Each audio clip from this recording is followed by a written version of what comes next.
Jagtial MLA Sanjay పై మరోసారి fire అయ్యారు Congress senior నేత జీవన్ రెడ్డి. కాంగ్రెస్ నేతలు చేయని అభివృద్ధి సంజయ్ చేయగలడా అని ప్రశ్నించారు.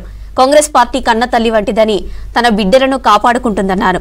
జగిత్యాల డీసీసీ అధ్యక్షుడిగా నియమితులైన నందయ్యను తన నివాసంలో సన్మానించారు జీవన్ రెడ్డి. తెలంగాణ శాస్త్రం ఉందన్న మూడు శాస్త్రం ఇచ్చే కొత్తగూడెడు సన్నాయి నొక్కుతూ ఏదైతున్నదో మేము అభివృద్ధిలో భాగస్వాములు అవుతాం. ఏంద్రనైనా మాకంటే నీకు తెలిసిన అభివృద్ధి ఏంటే నువ్వు 10 ఏళ్ళు చేసిన అభివృద్ధి ఏమి ఎలగబెట్టి ఒకసారి చెప్పుకొని మాట్లాడని చెప్పి అంటున్నాను. నువ్వు 10 ఏళ్ళు చేసి ఎలగబెట్టి అభివృద్ధి ఏందో నువ్వు చెప్పుకొని చేతగాక ఏమి ఇవాళ ఏదైతుందో కాంగ్రెస్ పార్టీ కార్యకర్తలకు మాకు అభివృద్ధి చేత కాదు నీకు చేత అవుతాదే. ఏ రాజకీయ పార్టీ కానీ కన్న తల్లి ఇలాంటి పార్టీ కాంగ్రెస్ పార్టీ అని చెప్పంటున్నా. జగిత్యాల నియోజకవర్గం చెప్పంటూ నేను మళ్ళీ రాష్ట్రంలో ఏదైతుందో ప్రథమ స్థానంలో నిలబెట్టే విధంగా నేను ఎప్పుడు చెప్తుంటేనే పార్టీ కార్యకర్తలు ఏదైతుందో వాళ్ళ మనోభావాల గాయపరిచే ప్రయత్నం ఎవడు చేసినా కానీ వాళ్ళ జాగ్రత్త అని చెప్పిన హెచ్చరిస్తున్న జాగ్రత్త.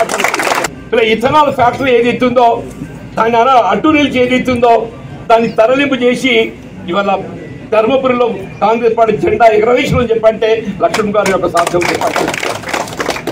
ఇవాళ మాట్లాడుతూ మన బీర్పూర్ గురించి చెప్పంటు నేను ఆనాడు ఉదయం 12 గంటల దగ్గర సాయంత్రం 4 గంటల దాకా పట్టపగల ఎండలో ఏదైతుందో లక్ష్మణ్ గారి యొక్క సారథ్యం లోపల మనం నిలిచి ఉద్యమంతో నీళ్ళిడిపించుకొని ఇటు సారంగపూర్ ఇటు బీర్పూర్ కానీ అటు ధర్మపూర్ కానీ నీళ్ళిడిపించుకొని అబద్ధమే.